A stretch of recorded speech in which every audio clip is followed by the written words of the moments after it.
Well, good morning, struggling. Good morning, Dave. Oh, yeah.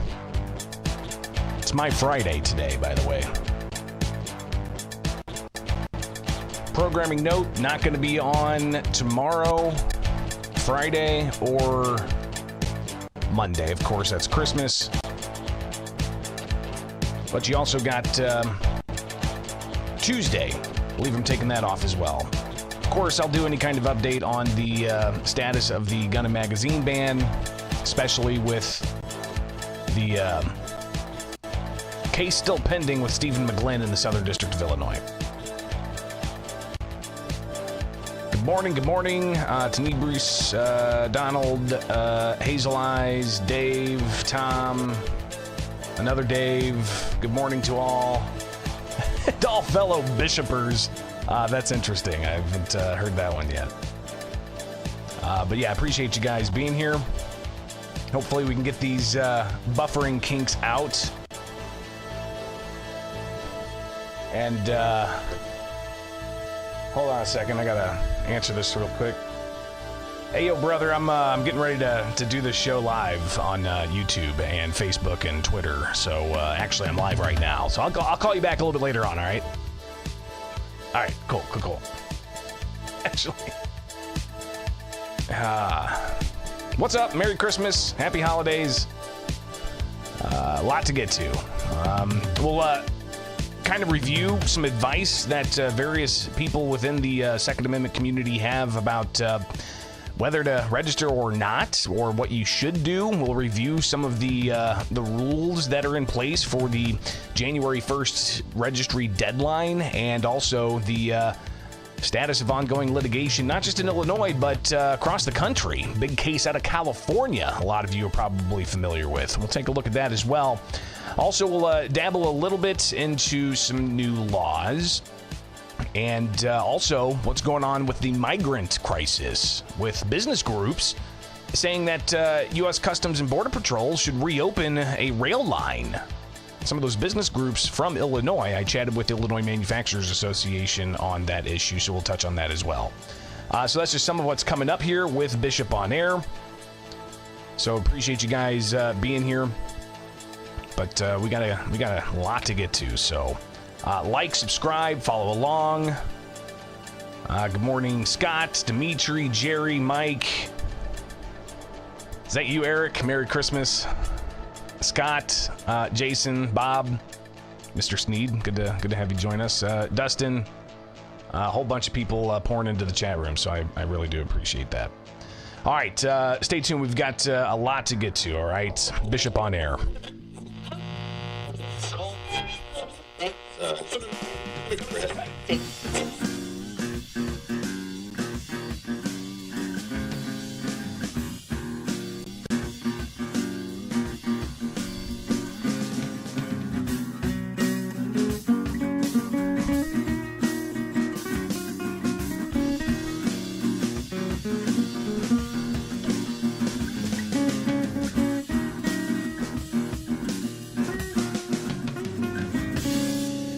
Show over in California, big case happening, and some of the latest there, of course, you'll hear a lot about. But I do want to start with ensuring that we are getting the latest in the gun and magazine ban case here in Illinois, so that people know what's going on. So we'll jump right into that right now, I promise.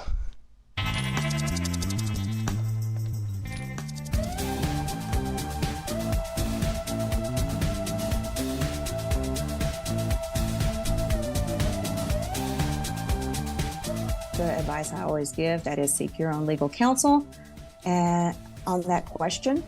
and make the decision that seems best to you. But definitely consult your own lawyer on that. But I also expect that number to increase as people recognize that they want to be law-abiding citizens and they want.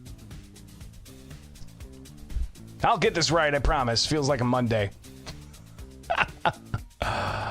I do have to fire my producer because they're not getting everything set up as it needs to be. So let's do it live. All right, let's go ahead and do it live. You guys are here with me each and every weekday morning. You know what's going on, so appreciate it. We'll get this going, I promise. All right, click that, click this, make sure that's over here on the right monitor there, and let's rock and roll. Okay, apply. Okay, let's check it. Check it. All right, here we go. I promise. Let's do it.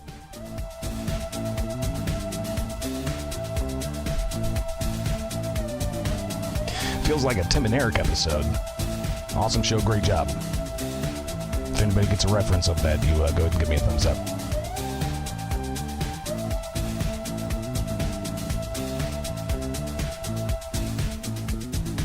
The advice I always give, that is seek your own legal counsel on that question and make the decision that seems best to you. But definitely consult your own lawyer on that. But I also expect that number to increase as people recognize that they want to be law-abiding citizens and they want to be consistent with state law, and they will register their existing legacy weapons. Otherwise, they're risking their FOID card. And I think the vast majority of people are just committed to being law-abiding citizens the way they are now. If you want to register, then register. I'm not saying, I know some people that are going to, and that's fine. I don't issue anybody a will. Do what is best for you. I have the ability to comply with the law by moving them out of state, and that's what I'm going to do. I'm not registering my lightsaber, I'll tell you that much. I'm going to be a good rebel. I'm not registering my lightsaber.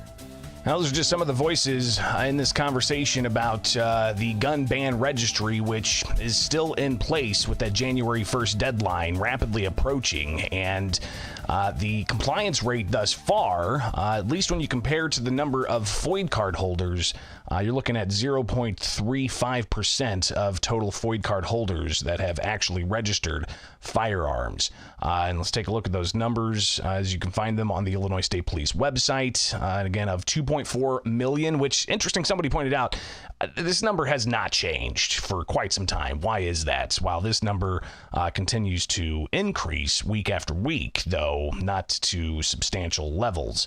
But obviously, there's still a lot of questions about the rules because, the law passed January 10th of this year. That's almost a year ago, right? And then months go by with lawsuits and injunctions and temporary restraining orders. Illinois State Police knew they had October 1st by law to open up the gun ban registry, but they didn't release rules until September 15th. And those emergency rules released September 15th are the rules that are in place. And that's what we're going to take a look at here.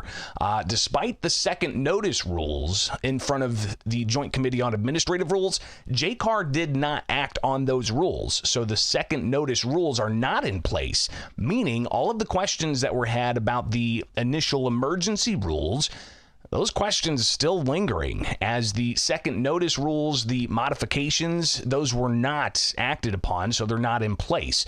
What's in place is the rules that they put into effect on September 15th.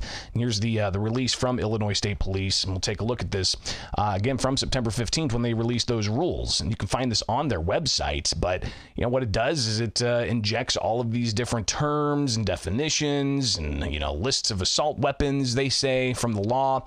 And if you look at the emergency rules and the allocations of how they're going about defining these things, it says an assault weapon means a firearm that meets the definition of an assault weapon set forth in the state statute. Essentially just pointing to the law. Some other definitions it adds into the act that ultimately is the enabling legislation for this, legislation that allows for this to be enacted and enforced by law enforcement and prosecutors. It goes on to talk about the endorsement affidavit. It means an affidavit electronically executed through the online FOID FCCL system that registers an assault weapon attachment, 50 caliber rifle, 50 caliber cartridge with the department as required. Note, this does not include magazines. You do not need to register magazines. While it's a gun and magazine banning 170 certain semi-automatic firearms and magazines of handguns over 15 rounds and rifles over 10 rounds, meaning you can't have a magazine with 16 rounds. If you're found with it, you could be faced with a misdemeanor charge on the first offense, and the second offense a felony charge. You can't have a rifle magazine with 11 or more rounds. Get caught with that, you could face criminal penalties. But the endorsement affidavit here, which is interesting, again, it doesn't require you to endorse that you are telling state police you have magazines. It does go to the words of assault weapon attachment. What is an assault weapon attachment? We'll see if it's in the emergency rules here that are in place. But also the electronically executed. And this is something else that people are raising concern with. Maybe they don't want to put this on the digital document. When you go to purchase a firearm, there might be some electronic documentation you click on and whatnot, but ultimately that paperwork, it's, you're signing it and so on. But, people have concerns about, number one, they may not have the access to the internet. Number two, they don't like the idea of their address being in a system where it's already been proven to be hacked at least once. If you recall, several years ago, the Illinois State Police FOID website was hacked, and about 2,000 individuals' information may have been compromised. So clearly, there's some concerns about it being electronically executed.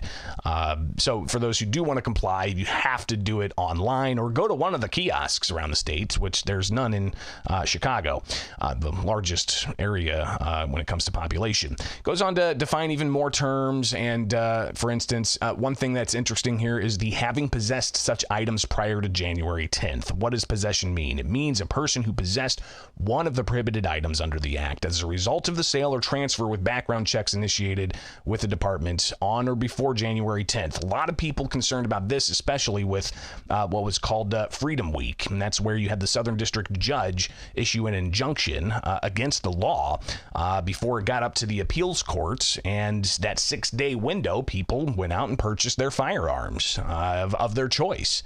But Illinois State Police, after they got the appeals court to hold the injunction from being enforceable, get really confusing, but essentially the appeals court said, no, the Southern District's decision's not right, and we're going to hold that while we deliberate this.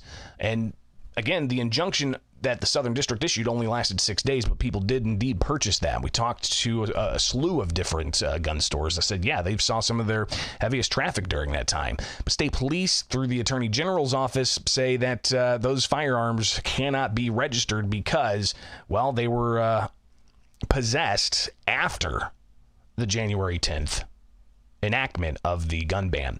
And if you recall, legislation that was proposed by Republicans to hold those who purchased firearms during a court-ordered injunction should not be held criminally liable and should be allowed to register those firearms. That did not advance at the State House. It also goes into some of the issues about, inheriting things and who an heir is. So the definitions there. You've also got other definitions. This is fascinating. And this is where there's still a lot of questions as to what exactly people who move into Illinois should do. Granted, Illinois continues to lose population, but believe it or not, there are people who do move to the state. And they say that move to Illinois means to relocate from another state or country with intent to make Illinois the primary domicile, as evidenced by the Illinois driver's license and Illinois state identification card. But how many days do they have to, be considered moved to Illinois if they have certain firearms? Again, some other questions that there are out there. Now, it goes on to define even more things. What a qualified law enforcement officer and qualified retired law enforcement officer are. what it means to transfer. All right, so transfer, I think this is important, especially for those of you out there wondering what you should do, how you should transfer. The definitions for the rules says transfer means the permanent relinquishment or of ownership of a firearm or other item where possession of the item is regulated by the act to another person, regardless of whether consideration or money is received by the seller. So that's, transfer. You're giving it to somebody, regardless of money or whatever. But it does say the permanent relinquishment of that. So, I don't know if that opens up your options as to what you're going to do, but clearly we'll hear a lot of recommendations of what people should do. But you've got other various proponents here, the FOID card section being updated with various language about, the transfer of things. And if a FOID card application is denied, then, any person who possesses a firearm has to relinquish those and transfer the firearm to a person authorized to possess them. It talks about the electronic endorsement affidavit requirement. Any person who moves into Illinois in possession of a weapon like this has 60 days after moving into the state to do this electronic endorsement affidavit. Those who are exempt, that do not have to apply: peace officers, qualified law enforcement. This is the entire list of those who don't have to register, and also really the reason why there's that challenge of equal protection under the law. So you've got those individuals as well, including armed personnel with security services, private security personnel, members of the armed services. However, these persons must complete an electronic affidavit if their possession of these items extends beyond the performance of their official duties.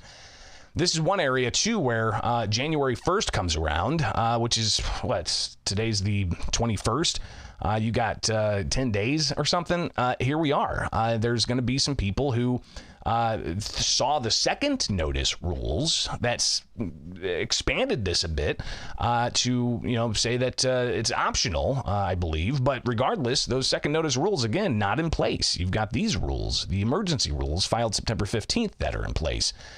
So some of the changes in the second notice rules, not really what we're considering here. We're just looking at those first emergency rules that were provided. It carves out some others for Olympic target shooting, non-residents who transports firearms across state lines, possession of assault weapon and .50 caliber at the World Shooting and Sports Complex in Sparta, persons in possession of a firearm set forth in the law for hunting only, expressly permitted under the Wildlife Code. You've got persons in possession of blank firing for motion pictures. Those don't have to be registered, which is interesting. However, these persons must have completed an electronic endorsement affidavit if their possession of these items extends beyond the circumstances outlined. For example, if a person owns an assault weapon, and I'm just reading from the rules here, and hunts with it, their possession extends beyond hunting use. Or if a person owns an assault weapon and takes it to an event like the World Shooting Complex and Recreational Complex at Sparta, their possession extends beyond possession at the World Shooting and Recreational Complex at Sparta. As a result, the person in the above examples would be required to complete an electronic endorsement affidavit if a person does not own an assault weapon, but rather rents or borrows one from a neighbor or for hunting or a teammate for shooting event and returns it upon the conclusion of the purpose. Their possession does not extend beyond the permitted circumstances. So, how's that going to work out? Who's going to be checking that? And I think the second notice rules, which aren't in place, does say something to the effect that you don't have to, show anybody at a shooting range that you have to have registered your firearm. So goes on to spell out a whole bunch of other things. And the electronic endorsement affidavit, the affiance, I think it was. Somebody actually did correct me when I was reading these a couple of weeks ago. But the FOID card number has to be part of it. And I think that this is also second notice. A change because they said that it does not have to be somebody with a FOID card. Again, January 1st, right around the corner. And something as big as this has not been updated by JCAR. Goes on to talk about affirmation, that they possessed an assault weapon before January 10th, that they inherited such items, that they moved into Illinois after January 10th, that they're filing the endorsement affidavit voluntarily. This is another area where people are scratching their heads saying, well, what in the world? Filing it voluntarily? I feel like I'm being forced to file an affidavit because of the threat of facing a felony and losing not just your gun rights, but your voting rights and a whole host of other things. So and you're filing it voluntarily. Now, if we go back to the state police instructional video, if you guys watched that on how to file all these things, it says you can't move forward unless you click that window that you're filing it voluntarily. So what's going on here? Is it a glitch? Is it an area where they made this required, but maybe it shouldn't be required? So people who want to file but do it under duress can do so. I don't know if that's gonna just throw a kink into the whole system, or if this filing it voluntarily is for those exempt persons. Right? So police officers, they want to file, and they're doing it voluntarily because the law says they don't have to. Well, maybe that's what that's for. Either way, Illinois State Police in their tutorial said you have to click that in order to proceed. So anyways, going on throughout some of the other rules, electronic endorsement affidavit filing deadlines, January 1st, 2024, if the person is an Illinois resident who possessed the firearm before January 10th, or 60 days after moving to Illinois, if a person was out-of-state resident who moved into Illinois after January 10th and possessed an assault weapon attachment, 50 caliber cartridge prior to moving to Illinois. Electronic endorsement affidavit, voluntary compliance. Any person in possession of such weapons, going on, who is exempt from the endorsement affidavit's requirement may electronically file an endorsement affidavit through the online FOID FCCL system at any time voluntarily. But again, that button, I believe you cannot proceed unless you actually, click that button.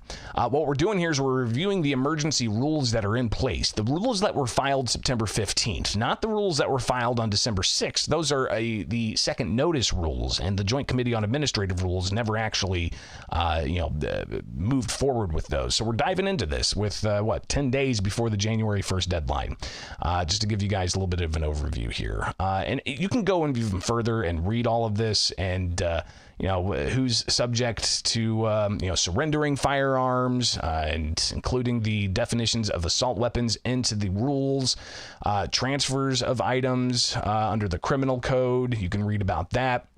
For instance, if a person is in possession of such things and the person fails to comply with any applicable electronic endorsement affidavit filing requirement, the person shall either surrender the possession of the item to a law enforcement agency, transfer possession of the item to a person authorized to purchase and possess such an item consistent with the provisions. If a person's FOID card's revoked, they can transfer it as well. So you've got some of the things carved out there. Again, the police officers, wardens, security personnel don't have to register. It goes on even further, and then we get into the list of weapons.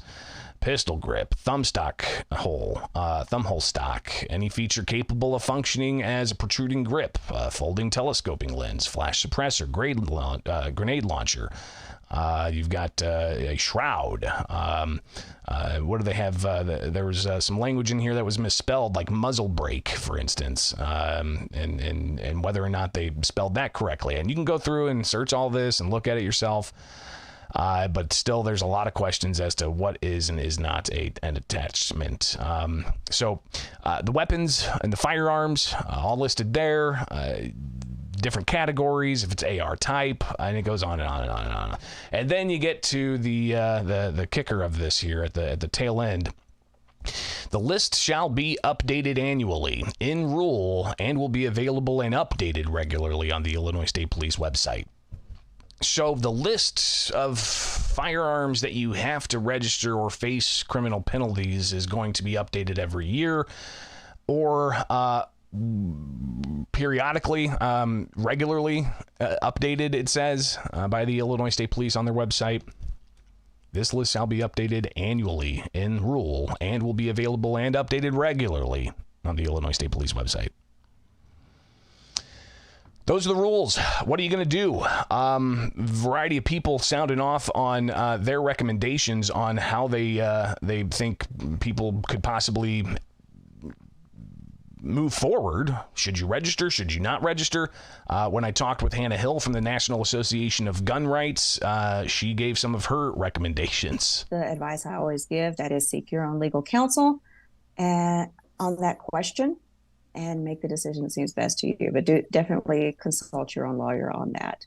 And we can definitely help connect you with solid Second Amendment attorneys if anyone's interested and needs a recommendation on that. And again, that's Hannah Hill with the National Association for Gun Rights. Ed Sullivan with the Illinois State Rifle Association. He gave some of his thoughts about, well, at least what he's going to do, maybe what others may consider doing if they have the ability to, and that's to move them out of state. Sure. No, I know exactly what happens. For the first offense, I get a misdemeanor. For the second offense, I get a felony. It won't happen to me because I will not have a firearm in this state. I'm going to comply with the law. I'm just not going to register the firearm. Okay, so you're going. I'm sorry, I understand. Yes. So you're going to be moving the offense that you would have to register. But what about folks that don't have the ability to move their firearms out of state? I mean, think about the cost that some of the people that they just can't pay for it. I mean, this is a completely regressive law against anybody that doesn't have the means. I happen to have the means, and I live right on the border, so I can move them to a storage unit across the way. And Sullivan went on to talk more about how he sees people possibly complying with this. To comply with this law, you either register your firearm or you move it out of state, or you become a peace officer, I guess. So again, those are the options. They are going to have to make the determination on their own unique set of circumstances. If you want to register, then register. I'm not saying, I mean, I know some people that are going to, and that's fine. I don't issue anybody a will. I mean, do what is best for you. I have the ability to comply with the law by moving them out of state, and that's what I'm going to do. So Ed Sullivan with the Illinois State Rifle Association, just going to move them out of state, maybe a storage locker. I don't know all the particulars, but that's clearly something that's spelled out in the emergency rules. When we talked with instructor Mike out of Cook County, he had somewhat of a different perspective, but one based on being on the ground in Cook County. You know, I see a call across the state. People are saying they're not going to comply. And they have the sheriffs and the state's attorneys who are supporting that. And that's great. That's what the state police did say in the hearings, that it's going to be subject to the jurisdiction of the state's attorneys to enforce the provisions of that bill. But in Cook County, they are most definitely going to enforce the provisions of that bill for those who do not comply. And so in good conscience, I can't suggest that people in Cook County, in Chicago, don't register, because you stand the chance of losing your freedom and your license. So what about Todd Vandermeide? His thoughts when we chatted with him not long ago. He provided some of his recommendations. Everybody has to make their own decision. You have to, look at what your situation is and what is your risk tolerance. It's a Class A misdemeanor for a first offense. It is a Class 4 or 3 felony for a second offense, which requires a conviction on the first part. We've had 90 sheriffs saying they're not going to enforce this. I would assume that if the sheriffs aren't going to charge it, there's probably a fair number of prosecutors that aren't going to chase it down on their own to boot. So with that, people have to make their... I have to be one of those guys that once the government gets their hands on data, it never goes away, that the internet is forever. I understand why some people who would have NFA items that they had to register with the ATF might be inclined to register those guns because they're already on that list. But, people are going to have to make up their own decisions as their risk tolerance and what they think to do. I've made up my mind what I'm going to do. I'm not registering my lightsaber, I'll tell you that much. I'm going to be a good rebel. I'm not registering my lightsaber. So, just different perspectives on all of this, including those who support the law. And Bob Morgan, one of those. Last month, he reacted to what was considered low percentage number of FOID card holders actually registering firearms, which now is at about 0.35%. 8,100 individuals registering 24,000 total banned items of the 2.4 million people that are firearm owner identification card holders in the state of Illinois. You got Bob Morgan talking about, well, they've got a choice to make here. But I also expect that number to increase as people recognize that they want to be law-abiding citizens and they want to be consistent with state law, and they will register their existing legacy weapons. Otherwise, they're risking their FOID card. And I think the vast majority of people are just committed to being law-abiding citizens the way they are now. So somebody had suggested that seems to be the motive here, is to have people's firearm owner ID card in jeopardy if they don't comply with this. And Bob Morgan giving that much in a statement he made last month. But if you recall, last week, why even have this registry? I asked that question to Governor J.B. Pritzker. On the registry, why have a registry of these firearms? Yeah, I'm not sure I understand, because what you want to do is prevent people from purchasing assault weapons in the state, and you want to make sure that you know where those very, very deadly weapons are, who owns them, when and if a crime is committed with one of them. So again, Governor J.B. Pritzker giving some of his thoughts on why he signed a law that has the registry. Again, that deadline coming down the pike, January 1st. Still no action from Stephen McGlynn, Southern District of Illinois federal judge, though he said he is inclined to not issue a preliminary injunction against that January 1st deadline. So I don't know if this has been helpful to you. Going through the emergency rules, was that helpful? Was it more confusing? Hearing some of the recommendations from across the different perspectives here. Hopefully it is beneficial. Too many comments in the live section here for me to even go through. My gosh. Really do appreciate you guys tuning in. Total view count, we're looking at close to 273 across all platforms. I'm not sure about X, but appreciate you guys watching live here with Bishop on Air. Like, subscribe, hit that notification bell if you want to support the program. It's by no means any kind of requirement, but you can buy a shirt, a hat, a coffee mug, whatever. Just check out the store below here on YouTube, or you can find it at bishoponair.com. bishoponair.com. Got more coming up. All right, stay tuned.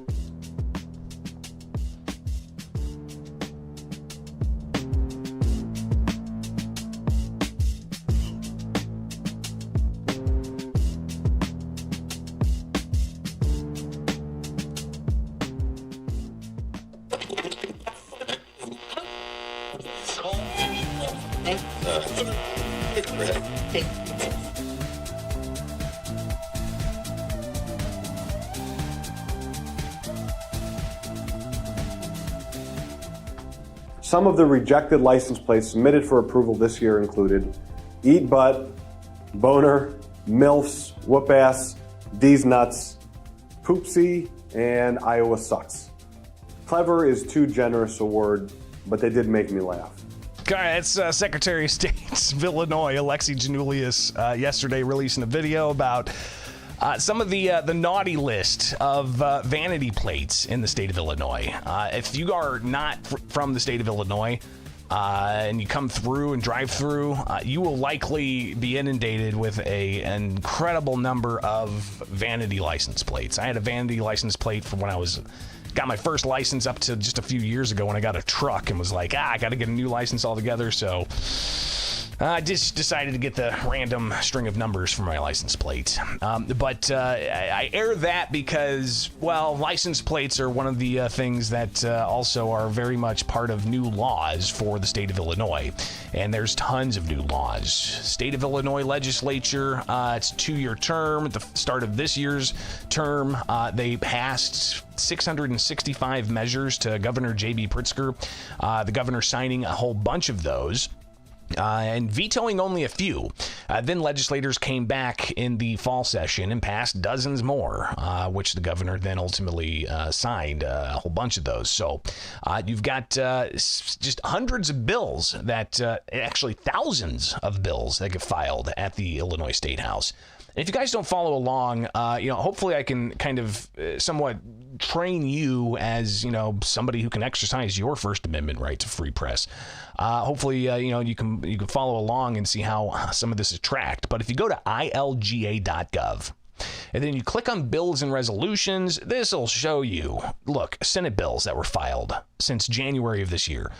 2,644 total Senate bills that were filed. Even more in the House. House bills, they filed 4,294 House bills. There's Senate resolutions and House resolutions, joint constitutional amendment proposals, and so on. So, there's just tons of legislation that flows through the Illinois General Assembly. And it's a lot of work to track it. That's what I get paid to do in my full-time gig as an associate editor for thecentersquare.com. So we've been unpacking some of the new laws that are taking effect. And when you go to ilga.gov and you click on legislative reports, and then you scroll down a little bit, you'll be able to find public acts by synopses. And this is where you can go and search for January 1st, 2024. And you'll see a whole bunch of instances here. Let's just do effective, if that's correct, date. All right, I'll have to see if I can get the right terminology here. Regardless, there's 320 new laws that have an effective date of January 1st of 2024. So I went through all of those and found a whole bunch. And when it comes to driving laws, there's a whole ton, including several new license plates. You've got license plates for autism awareness, license plates for submarine veterans, Lyme disease research, new license plate decal for line worker appreciation, with some of the money going to a line worker appreciation scholarship fund. But when it comes to license plates also, you've got the use of automatic license plate readers. They're popping up all over the place on private business parking lots and major thoroughfares in cities across the state. And you've got these machines that are able to capture your license plate, put it into a database, and be able to track that everywhere. But state law now, through House Bill 3326, it says that out-of-state law enforcement cannot access those automatic license plate reader data if they're going after somebody coming into Illinois for a abortion. So you've got that in place. So, when we're talking about license plates, obviously the Secretary of State's office here in Illinois is the one that manages the license plates and the Illinois identification card. And he had some fun this week putting out the list of naughty license plates. Because again, in Illinois, you're inundated with vanity plates. I don't know what it is about Illinoisans, but we love our vanity plates. And people try to get all kinds of different vanity things on their specialty license plates, which we've got dozens of those, just spelled out, new ones. January 1st, submarine veterans get a special plate.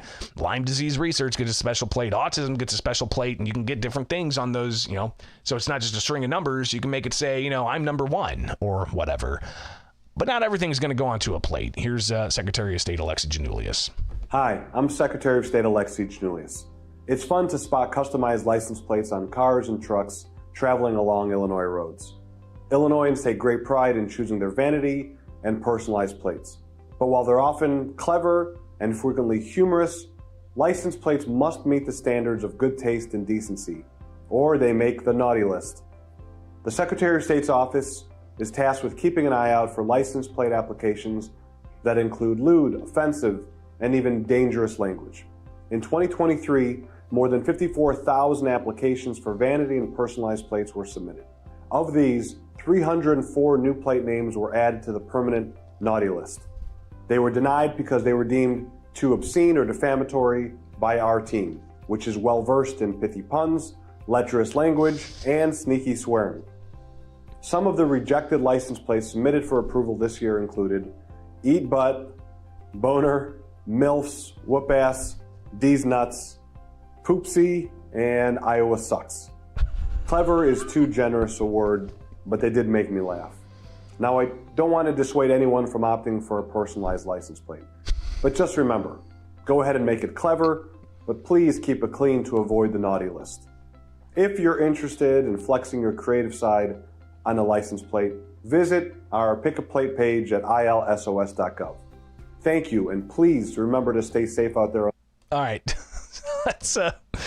That's Secretary of State Alexa Giannoulias. Listen, being streaming on the internet, I can play that. I don't think if I was still on the radio, on the terrestrial radio, I don't think I could have played that without some, censorship tones. I really, because some of those things are just a suggestion of some of these naughty things. It's a big no-no. They were denied because they were deemed too obscene or defamatory by our team, which is well-versed in pithy puns, lecherous language, and sneaky swearing. Some of the rejected license plates submitted for approval this year included Eat Butt, Boner, MILFs, Whoop Ass, D's Nuts, Poopsie, and Iowa Sucks. Clever is too generous a word, but they did make me laugh. Now, I don't want to dissuade anyone from opting. Who's doing the Iowa Sucks? Oh, geez. All right, so if you want to have some fun, I guess, like the Secretary of State said, you can choose, a personalized plate versus a vanity plate, which one you want. Just go to, the search Pick a Plate Illinois Secretary of State, and you can do this. For a truck, you got specialty plates, tons of different specialty plates, by the way. And we talked about these. I mean, autism awareness, that's going to be ready for January 1st. You've got others, including organ donor, support the troops, support youth golf. You've got different types of decals for all of these. So a lot of different specialty plates that you can pick with making them vanity plates as well. So that's just some of the new plates that are going to be part of the January 2024 new year. Listen, that's just a smattering of some of the laws. I think next week we will do longer segments to delve into a whole host of other 320 laws that are going into effect, because there's laws dealing with the opioid pandemic.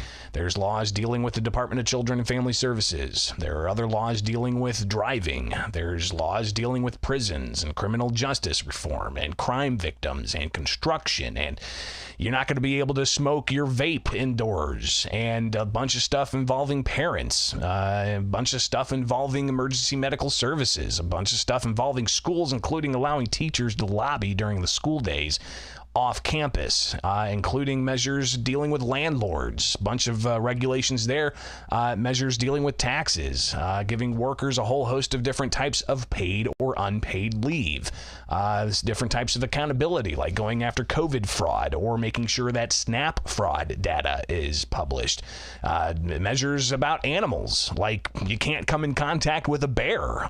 You got measures about, online safety, going after deep fakes, or allowing for civil liabilities when somebody is doxxed, and a couple of things about veterans as well. So listen, there's 320 different laws. I kind of categorized them all in different ways. So we'll have to take some time next week to delve really deep into that. So I appreciate you guys checking us out. And of course, like, subscribe, follow along. As when they get back into session for the second year of the 2-year term at the Illinois State House, I'll be there on the ground, and we'll track all of the latest developments as to what's going on and where it's happening. All right. It is Bishop on Air. Thanks for hanging out here every weekday morning, and be sure to like, subscribe, follow along on X, on Facebook, on YouTube, and really anywhere else. Email me, bishoponair@gmail.com. Got tons of emails I still have yet to go through, and even more coming in. Tons of questions. We'll try to tackle some of those as well. Appreciate you guys, your supports, and for your eyeballs. Thanks for hanging out. I really do appreciate it. Stay tuned. We've got one more segment to talk about the ongoing migrant crisis impacting Illinois. Planes, trains, and automobiles. They seem to be coming from all areas. Stay tuned.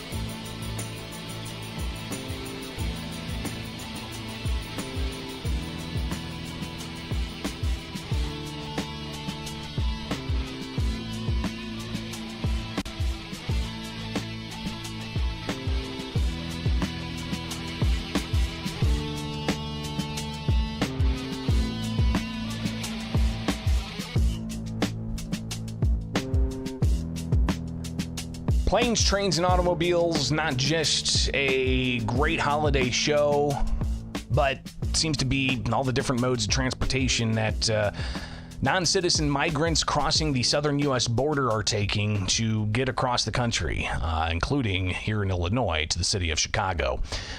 We've heard, of course, about all the busing that's been going on with migrants crossing the southern U.S. border and being put on a bus and being sent to sanctuary cities like Chicago. We've heard as well about the migrant flights that are being sent all across the country. Well, apparently yesterday, the first of such flights landed in the city of Chicago, according to Chicago media reports, and even getting quotes from the Texas governor saying that, well, if they want to crack down on buses and impound buses, it doesn't really show them being a welcoming city, so they're going to take a different approach and start sending flights full of these migrants in private planes to land at Chicago O'Hare airports. And so we're going to have to contend with that. But also, to even get across the southern U.S. border, trains have been used. And apparently now they've closed two major areas of train traffic along the El Paso and the, what's the other area? Eagle Pass area of Texas. And that's areas where you've got tens of thousands of people coming across a day. And when you talk about resources, Chicago obviously struggling with getting the right resources in place. Major concerns about not just where to put migrants, but also the health concerns that continue with migrants. And Chicago saying that a recent 5-year-old died, not of an infectious disease, though they're still investigating that. And you had last night some people holding a memorial service for that 5-year-old, but there's still other concerns about sickness in these migrant facilities in Chicago. But Chicago's going after the bus companies, impounding a bus, and this seems to have led to Chicago now being recipient of migrant flights.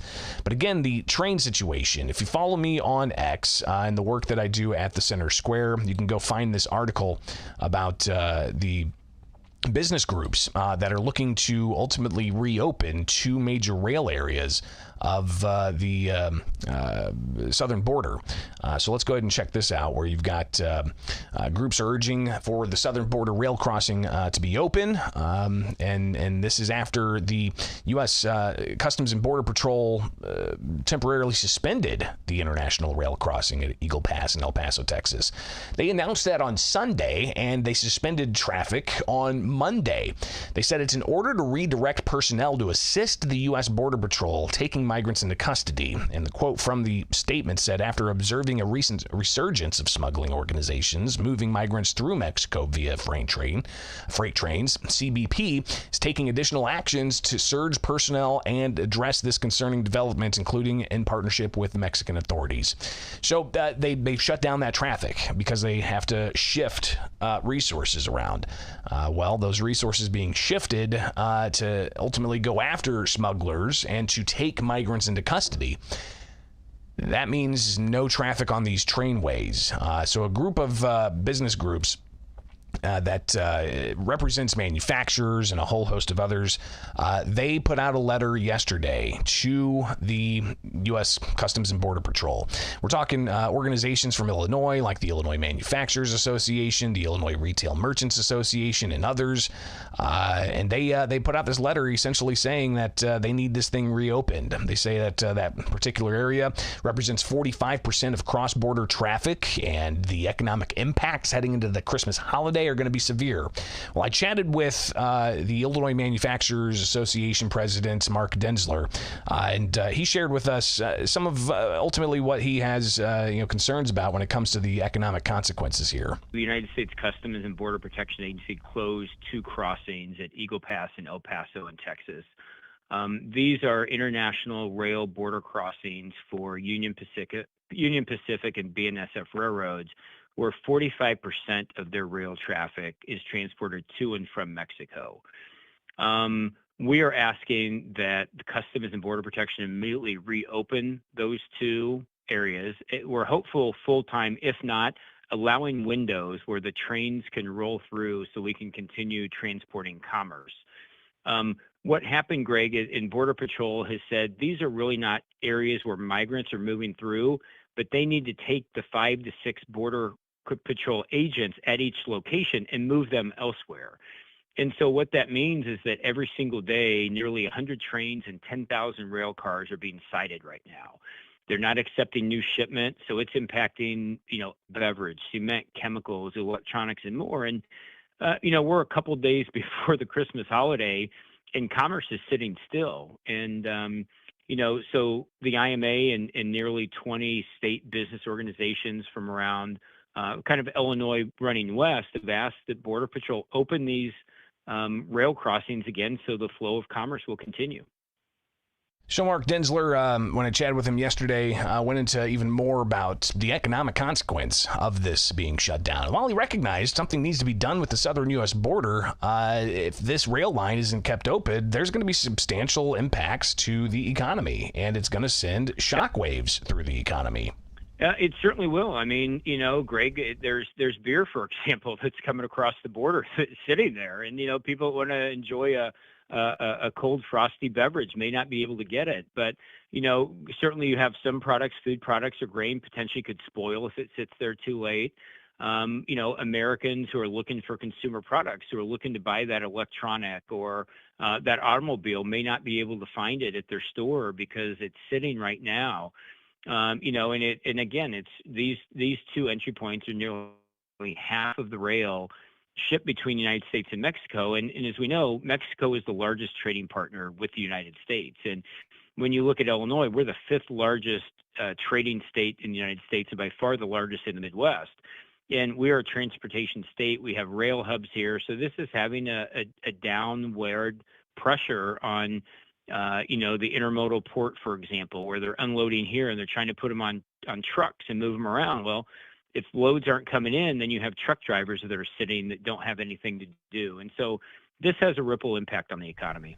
Now, to the issue of addressing the border crisis, you have Denzler recognizing that needs to happen. But again, this is going to impact American manufacturers, American farmers, and most particularly American consumers who may not be able to get their product. Again, we certainly understand there's a need for a migrant solution. The railroads, to be very clear, are doing their part. They have their own security forces. They have imaging.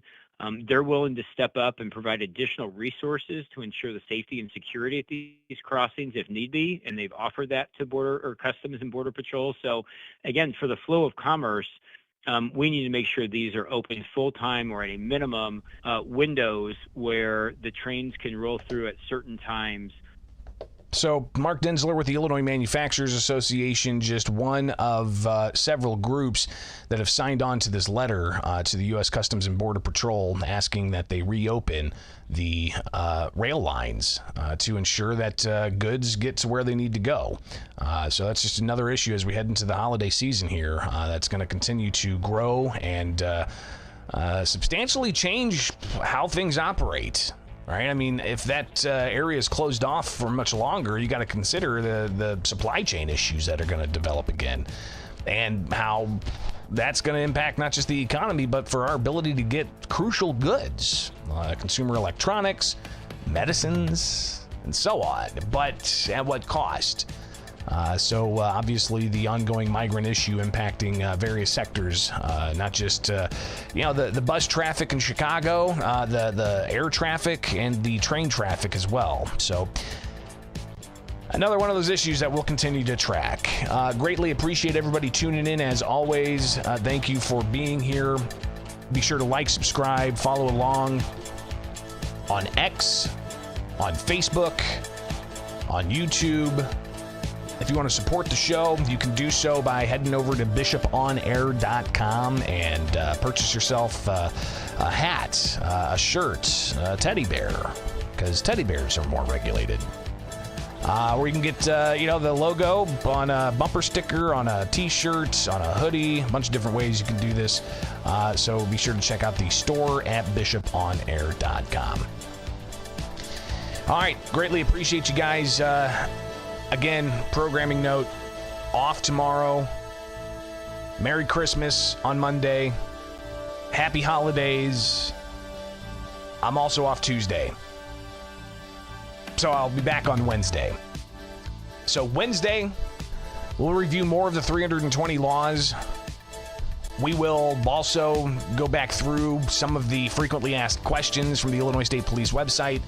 I'm going to do what I can to possibly before January 1st put together a live-to-tape documentary. So I might actually do that in the evening hours as a live stream to kind of track how we got to where we're at right now. So that'll be interesting, and obviously share some of the comments from the live stream during that. So I plan on doing that at some point before the new year, but I'm going to be taking a few days off. All right, have yourself a wonderful Merry Christmas. Spend time with your family. Love the ones you're with. And don't get into too much heated debate, all right? We'll see you back here on Wednesday.